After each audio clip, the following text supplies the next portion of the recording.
Osiris. During the pandemic, I think we all sort of became more accustomed to being honest. These songs were written before that time, but I think by the time they were released, we were all just sort of feeling more open. And I've found that in life in general, just like catching up with friends. Small talk is not quite as small anymore. Hi, this is Maggie Rose. You're listening to Salute the Songbird on Osiris Media. Salute the Songbird is a platform for women in music to share their stories and let their voices be heard. And everyone has a seat at the table. If you're gonna tell them everything, tell them I'm a good kisser. Tell them all the things you told me in your desperate whisper. If you're gonna tell them everything, don't leave out the good part. Tell them the way that you broke my heart when you told me that you missed her. Tell them I'm a good kisser. Hey everybody, welcome to this week's episode of Salute the Songbird. I'm your host, Maggie Rose, and I hope that everyone had a wonderful, relaxing Thanksgiving. Maybe you ate too much, you took some naps, you got some time with your family. I certainly did. I went up to Maryland and I got a lot of hang time in with my family. Saw my nieces and nephews. My parents are heroic. They had 46 people at their house. We had like 3 fried turkeys. My brother-in-law smoked one. And it was just so joyful, especially after last year where it was a lot of Zoom calls and people being far apart. So we made up for it and it filled up my soul. And now I'm ready to take on the last little portion of the Have a Seat tour that we're going to wrap up on New Year's Eve in St. Louis at Del Mar Hall. But I'm just so thankful for all the support that you guys have shown us in this podcast and out on the road. And I hope that you all are ready for a wonderful, joy-filled holiday. So I guess this is my Christmas present to you because I'm sure that you all know of these amazing artists we're about to speak with. And you certainly know of their music because I'm talking about Rachael Price and Bridget Kearney of Lake Street Dive, one of the biggest bands growing in popularity. Their music is everywhere. And it was just so great to talk to them, especially in the middle of a very busy tour that they're on. Rachael actually was on vocal rest and had decided right before we spoke that the show was going to go on that night, which was really cool. And I've been there before, but they were lovely to speak with and take some time out of a very busy schedule. Rachael was born in Australia and grew up in Tennessee, and Bridget grew up in Iowa and started playing in bands at a very young age. They both met at the New England Conservatory of Music, where they were both studying jazz. They said that they were in the minority of women to men in that enrollment. But we talked about their meet cute, how they both played a part in forming the band with their fellow bandmates in 2004. We spoke about the growing pains of being in a band and what it's like to move to new levels of success faster than one would expect. We dug into their songwriting process and talked about the honesty in their lyrics, particularly those from their most recent release, Obviously, produced by Mike Elizondo, who's worked with artists like Eminem, Dr. Dre, Fiona Apple, Mary J. Blige, 21 Pilots. We got into why it's important for them to communicate the issues they care about and share their experiences with their audience. Rachael and Bridget have a super modern perspective on what it's like to be a woman in the industry, and it was very refreshing to talk to them. I know that they're clearing the path for women and musicians who are coming up behind them, and they don't really care how you categorize their music, they just want you to enjoy it. So let's get into it with Rachael Price and Bridget Kearney of Lake Street Dive.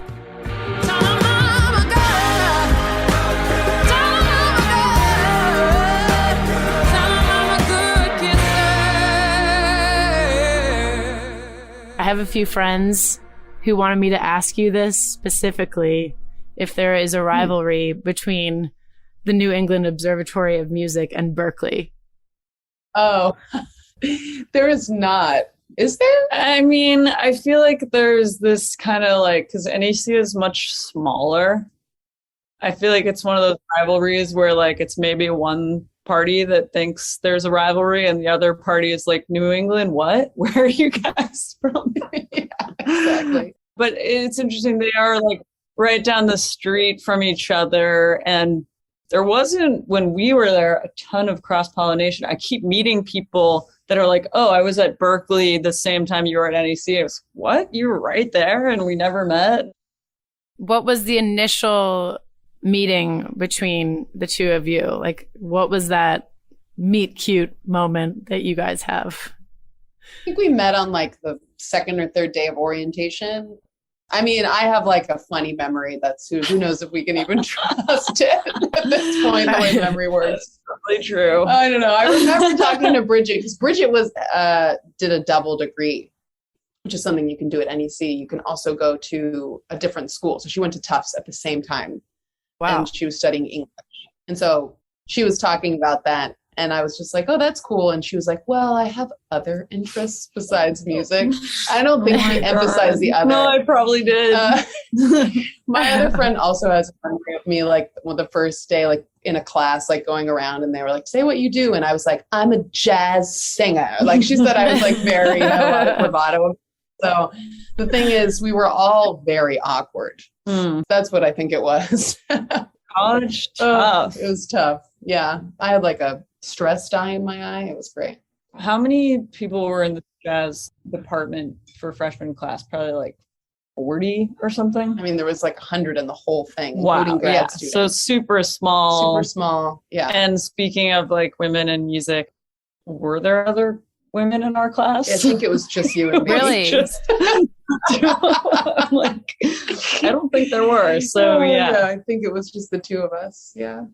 Do you think that I don't want to say inequity, because I'm sure that people just, you guys were electing to be there. Maybe there are more women who are enrolling now in the jazz program. I would be surprised. I definitely think there are more women. Was it due to just you guys having a unique interest at the time? Do you think that's changed, or was it due to them not maybe admitting as many women? Or My dad was an admissions thing and more of just an overall lack of encouragement of women in jazz, maybe even specifically, because jazz is kind of, a specific little niche.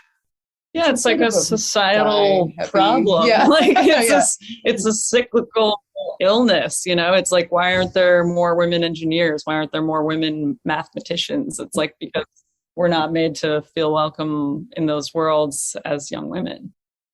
so you said your memory was that you had different interests than Rachael maybe had. When did you guys feel like the sisterhood come together? I think the band probably. Yeah. Yeah, was what like built a friendship.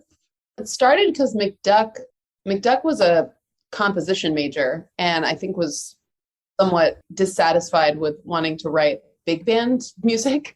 So he was like, I want to form a band that plays original songs. I'm going to like write lyrics, which I think being in jazz school, that was like a big departure from what we were all thought we were there to do. So he formed the band and asked us each individually. And so we didn't know each other super well. McDuck was very formal. He like wrote the name of the band on a chalkboard. And he was like, this is what I would like. And then he explained a concept that was like playing music freely, the way people play free jazz, which is like without structure, without set chord changes. And then he said, but what if it was country music played freely? And we were like, and we all nodded. And then he was like, so I think we should play a blues together. And we were like, great, a blues. And then we all played the blues and we were like, we're a band. That's awesome. So I want to talk about having made music for 17 years. I mean, that's just such like a profound time to stick together and maintain a democracy within the band and have that camaraderie preserved and everything. How would you attribute your success to that? Well, I think in terms of longevity, there's a lot that needs to be taken care of in terms of communication, and just kind of like as we evolve as humans and like our needs change and our tastes change, like the things that we're into, like we kind of need to keep tabs on each other with all those things and like make sure that we're still building something together that's like part of everyone's truth, which can be challenging, but also is really amazing. We're like working on this collective songwriting thing right now where it's like we're just passing ideas to each other, or like basically it's a song a week where people are responsible to submit one song each week, and we just share them with each other and listen to each other's thing. And it's like, wow, every week I hear something brand new out of people that I've known for like half my lifetime, you know? And so it's just like being open to everyone's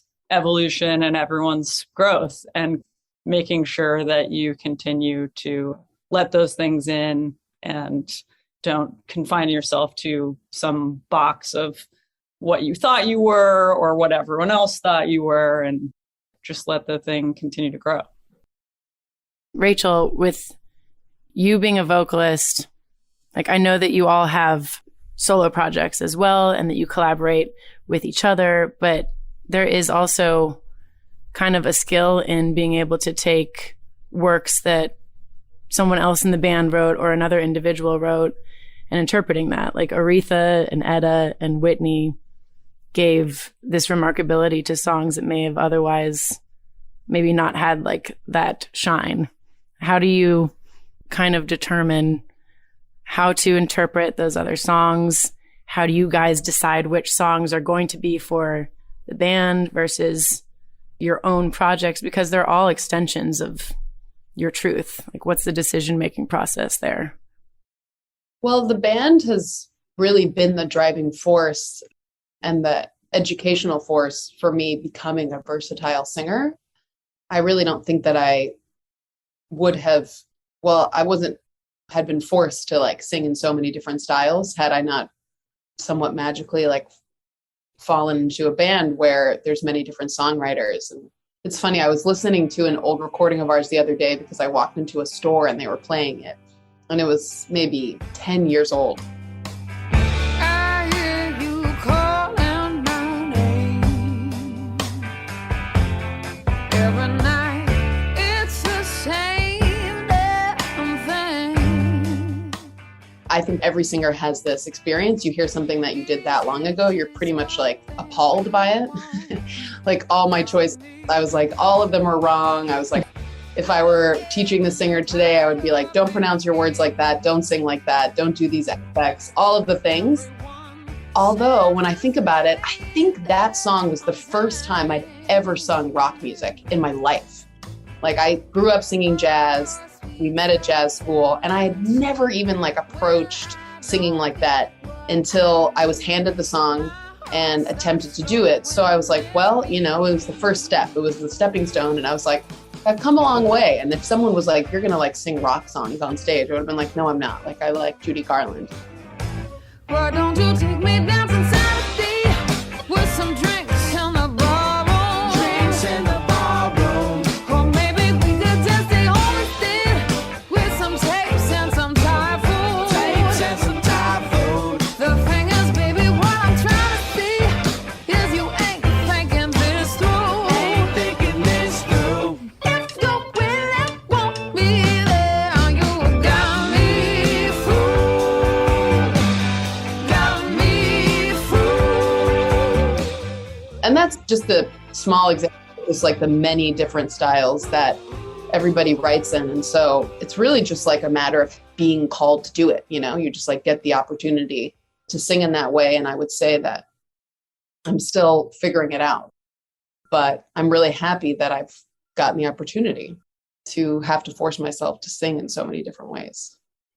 I have a few questions just about like, not as much the songwriting process, but what it was like to have just this burst of success that was seemingly overnight, even though you all had been working forever, especially after Free Yourself Up and this self-sufficient project that you guys did together.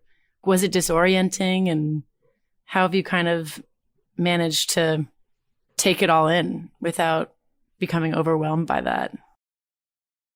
It was kind of both slow and fast at the same time because, yeah, we had been playing together for something like 7 or 8 years and been on lots of road trips and made a couple albums. And there was a pretty quick turning point where all of a sudden we were like on TV. And so what was great about that moment was that when we were walking on these big stages for the first time, we were playing songs that we'd played hundreds of times.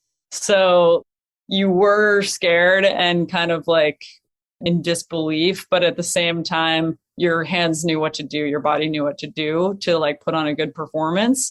And so I think we were all very grateful for that. And also, we'd figured out our interpersonal dynamic, we'd figured out how we create together. And so it also didn't feel like once success was upon us, we were paralyzed by like trying to figure out what to do next. It was like we kind of were a working machine at that point in terms of like the creative side. So it was pretty wild, those like first couple of years of success, just living in this other world.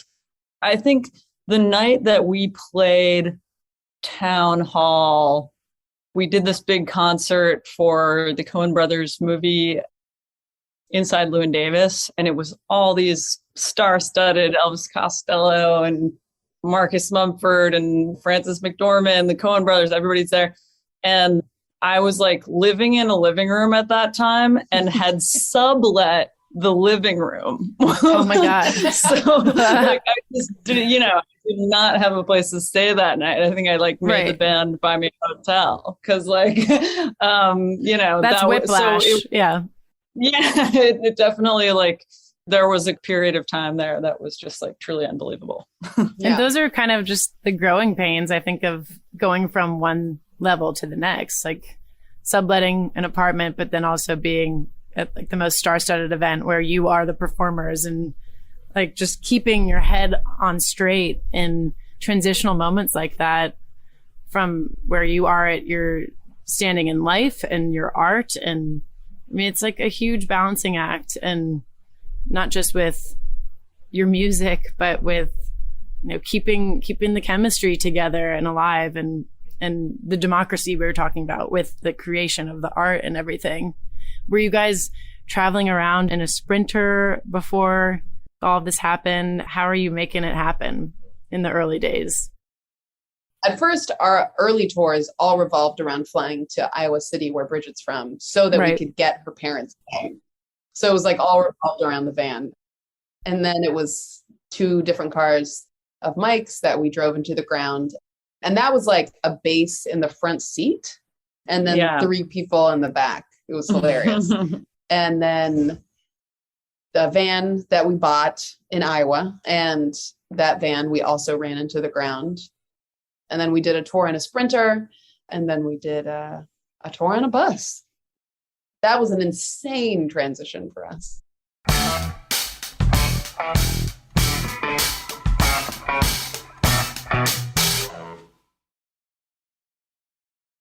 You played Kay Amo and Brandy Carlisle's Girls Just Want to Have Fun Weekend, and with artists like Jeff Tweedy. And these are all they vary in the kind of audiences that they cater to.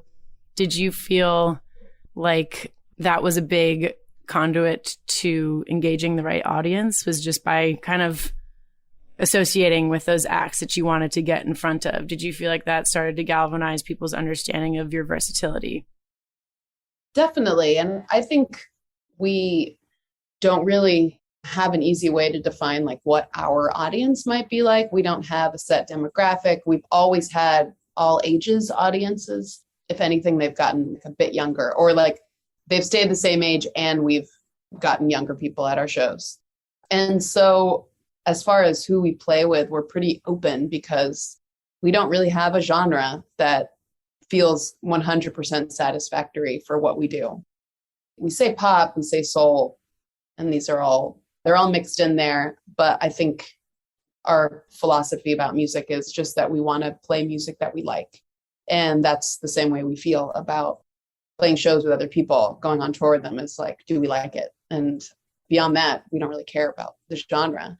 And I think that that's the type of audience that we have, an audience that doesn't really care about what type of genre it is. It's not like scene music or music that has like an aesthetic quality to it that like matches a lifestyle. It's just sort of, it is what it is. There's some songs that I think you really masterfully crafted that have pretty great heavy messages that are of the zeitgeist, like Being a Woman and Making Do and even Hush Money. And there's still like a levity to the songs when you listen to them, but Being a Woman has a line like 80 cents to the dollar, and Making Do is about climate change, is my assessment of it. And even Hush Money kind of alludes to the lack of transparency in the media. Like, what is the importance of delivering those messages to your audience, but also making them easily digestible sonically to where people know that, you know, this is something they can review again and again, but take away something from? Yeah, I think we gravitated more towards writing songs that were like topical or outside of the realm of love songs on the last couple albums. And I think that's just been a personal journey of what's really moving us at a given moment. The last couple of years just have been really heavy, and there's a lot in the news that's like been weighing on our minds and our hearts. Right. And so like that stuff, that whatever is on your mind and in your heart is like what you should be writing a song about, you know? And there's no rules in terms of like boundaries of you can't write songs about that, you can't write songs about that, or like, again, I mean, the genre thing can be thematic too. It's like, because you're playing a certain instrument or a certain type of venue doesn't mean you can only talk about like how someone broke your heart. No, hell no. Yeah. So let me get some of that hush money, yeah, yeah, yeah. So let me get some of that hush money, yeah, yeah, yeah. You think you're charming, it's alarming, just tell me. So yeah, that kind of just like started happening organically, and we were all just open to it and ready to take that on. Although of course you get the occasional blowback from that kind of thing. One of the reasons that my timeline when we first started our conversation was confused is because these are all themes that you wrote about and recorded before the pandemic, yet I think that they were seasoned so beautifully. Like, to have waited to finally give them away to your audience after everything that we had all been through almost makes them more impactful and more relevant, because those themes have just become more of an issue to rally around and to make a stand on. And it's funny to like be kind of driving along, listening to your record and be like, this is so danceable and this is so fun. And then you dig into what you're saying and you're like, oh shit, this is a hefty, beautiful, poetic take on this particular issue. Yeah, well, I think what you're speaking to is something that is very cool that happened sort of, I think, collectively, which is during the pandemic, I think we all sort of became more accustomed to being honest. And therefore, as listeners and as people just absorbing what our friends and family and what the world was saying at large, we became more accustomed to hearing like the honest feelings about people's experience. And also just like absorbing the message that it's important to understand different perspectives and how a person is authentically feeling every day in their life and in this world. And that is a really cool thing that happened for everybody. And so these songs were written before that time, but I think by the time they were released, we were all just sort of feeling more open. And I've found that in life in general, just like catching up with friends. It's like small talk is not quite as small anymore. You know, it's like we don't really talk about the weather. We talk about climate change. You know, we're just like, ooh, it's really disturbing how hot it is outside. When you're making do with what you got, you gotta make it do a lot more than ever. And you don't even know what you lost. A perfect paradise with too many guilty pleasures. And you pay the cost. You pay the cost.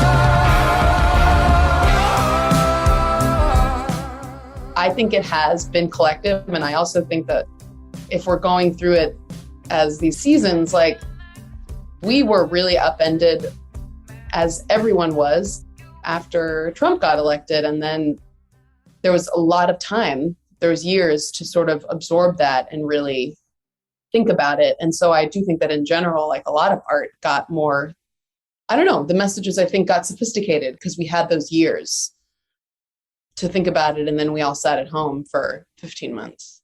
With all things, there's balance, and with all horrible things, there will be these positives that will happen. That's how I think life works. So you make an interesting point too, that like sometimes we'll be delivering a sort of devastating message in a like delightful little package, you know, and like there's this challenge, which like if you are telling a certain sad story or telling a certain important truth, then you have to figure out how to deliver it in a way that's not off-putting, you know, in a way that's like personal and relatable, but not like preachy, or you don't want to like close the door for someone who might be wanting to hear that message, but doesn't know that they do, you know? Right. So yeah, that's definitely like part of what we've talked about as a band is like, we're willing to take on some of these challenging issues and hopefully do it in a way that's like hopeful and in some way positive, like in some way just shedding light on an issue in the hopes that it will get solved.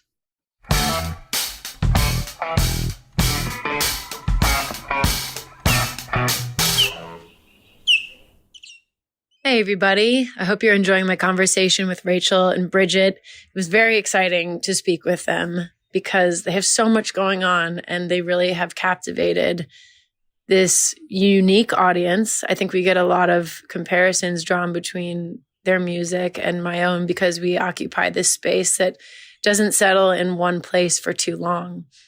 But I have to admit, I'll just share with you, my listener, that I didn't feel like I was on the day that we spoke. I walked away from the conversation and just felt like I hadn't brought my A game. And maybe I was in my head. Maybe I was a little nervous about speaking to two women whom I admire so much, but that is the case with all my guests. And I just kind of felt a little down on myself after the fact. And I listened back to the conversation and I loved it. It was clearly three women who share so many common interests, talking to each other and sharing their experience and being generous with their experiences and their time. So my takeaway from this week is more about the fact that it's all more forgiving than you think. I think we just have to trust the process and realize that we're all just out here trying to figure it out and talk through it. So let's get back to our friends, Rachael and Bridget. What are you guys doing for the rest of this tour? As far as I know that you've been working your asses off and everything. Is there a break in sight? And what is the schedule coming up? Well, yeah, we're actually talking to you at the tail end of a long tour. I guess we've been out for about 6 weeks now, and we only have a few more shows left. So in a lot of ways, it's actually flown by because we had so much time off. It was like, oh. How do you feel like your audiences have been receiving it? Was there a new restored sense of gratitude or enthusiasm that you're seeing from your fans? That's what I've been observing for sure. Yeah. Yeah. Better crowds than ever. And, you know, each show doesn't feel just like a show. And that's a cool feeling to have. And it's also like kind of startling. Oh, I think sometimes I got off stage and I was like, well, another show, done. And it doesn't feel like that anymore. You get off stage and you're like, ooh, we did another show. Yeah, we're like, we did it. And like, what a gift, what a blessing, like what a good feeling. Being a woman is a full-time job. Being a woman is a full-time job. Being a woman is a full-time job. And I work all day. And I work all night. Being a woman is an uphill climb. 80 cents on the dollar. And you need every dime. What do you guys love about being women in the industry? I feel like so often we talk about what makes it more challenging, but what do you perceive to be an advantage? I mean, I suppose the perspective, it's just the lyrics to the songs, That's legitimate. That is an important thing to have.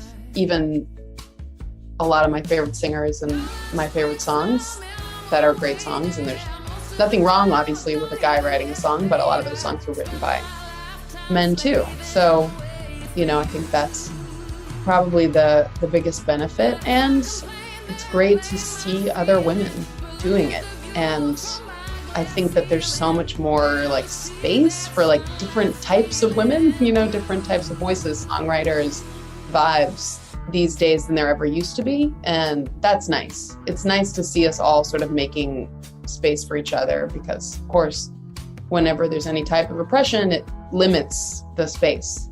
But I don't really see that. I feel like there's a great opening right now. Yeah, I just think that whatever your identity is, it shouldn't keep you from doing anything. So it's just glad to be me doing what I'm doing, whoever I am. Loads up his shirts. Being a woman is a full-time job. Being a woman is a full-time job. Being a woman is a full-time job.